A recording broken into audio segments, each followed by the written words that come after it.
This is The Full Story with Ian Harden.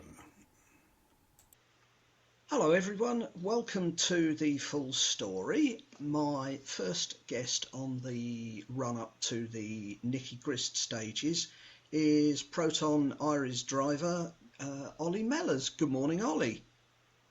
Good morning, how are you? Very well, thank you.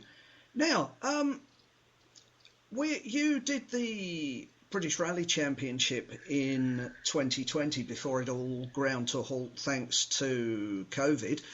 What brings you back to contest this year's BRC? Yeah, so we started the championship in 2020 with the idea of competing the full year, and obviously that came to a stop. We'd done a lot of work on the car over 2019. And we were looking forward to taking the challenge on to do the BRC. But obviously when that got halted, we decided that we'd take it on in 2021 and kind of try and carry on where we left off. So the idea is to do the whole championship and see where we go. Yeah, it's looking to be a good championship. What do you think the level of competition is like this year? There seems to be a lot of R5 cars and a lot of very good drivers. Yeah, for sure. I mean, the championship looks great. They've got a good selection of rallies. Again, Nicky Grist this weekend, the track rod, a couple of events I've done in the past that we're looking forward to getting stuck into this year. The competition, as always, is very high. The likes of Matt Edwards, Tom Cave, Oshan, Reese, and what have you, the top runners. Also, Matthew Wilson on the Nicky Grist. It'll be good to see him out and see where he is. So yeah, I mean, again, looking back at Alton, there was a strong number of drivers come over, from Ireland and everything that were taking the fight. So I think you can't rule anyone out. And like you say, there's a lot of good R5 machinery out there. Yeah, thinking about Alton, you had a good, steady opening round at Alton. I think it was 12th overall. Yeah. Just out of interest, what changes do you have to make to switch from asphalt single venue to gravel multi-venue, both with yourself and with the car? Well, I mean, Alton was always going to be a difficult event. I mean, circuit racing is a very specialist art. So I knew I was going to struggle there. And basically the idea was just to get through and get some seat time, and enjoy the event. Yeah.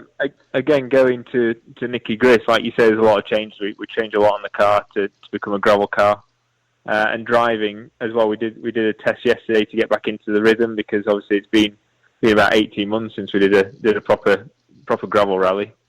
So yeah, no, there's quite a few changes, but I feel more at home on the gravel.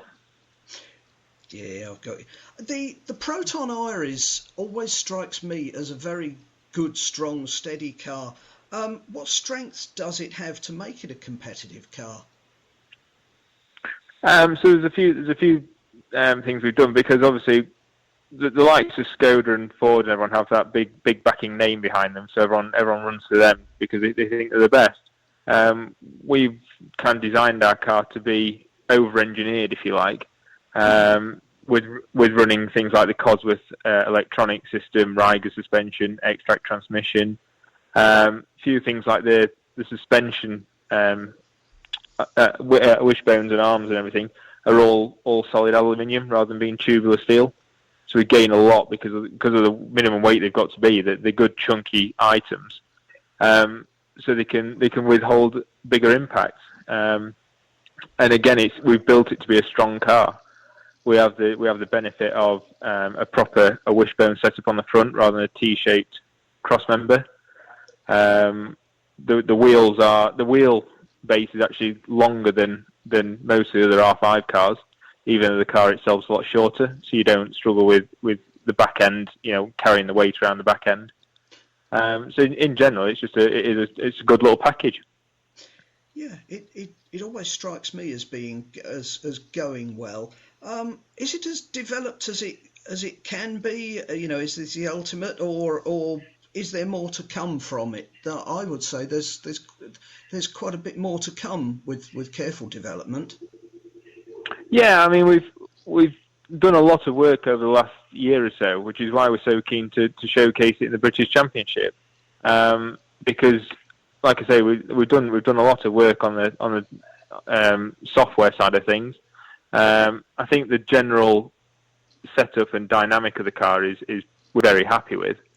But like you say, there's always tweaks to be made, and we're learning all the time. But from where we are at the minute, we're happy with the base car, and we're more than confident it's capable of taking the fight to the others. Excellent. Now you're coming straight. This is a bit of a gallop, isn't it, for you? Because at Nicky Grist, you're coming straight from the Goodwood Festival of Speed to the Nicky Grist. Yeah. What do you have to change mindset wise to switch from sort of doing demonstrations, in other words, being a demonstration driver, to championship contestant mode, if you see what I mean? Yeah, so obviously we're heading down to Goodwood. Goodwood's an event that we've done for the last few years. Obviously, the Festival of Speed was cancelled last year, but we still did the Speed Week. It's just a great event. It's a great atmosphere. We're really looking forward to getting back. I mean, my brother's driving a historic Toyota there, so it's a bit of a family outing for us. But like you say, this year we're now driving up to the Nicky Grist on the Friday. We're going to do the recce and then the rally on the Saturday before heading back down to Goodwood, all being well, on the Sunday. In terms of the driver mindset, Goodwood, it's a very tricky stage. It's the width of the car, and if you put a foot wrong, you get heavily penalised.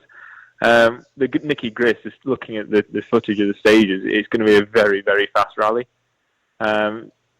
But either way, the Goodwood is a bit more seat time, so you can't rule that out as being a bad thing. No, absolutely.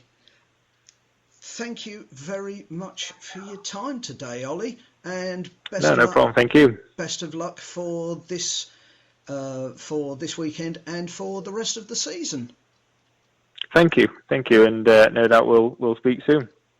Absolutely. Thanks.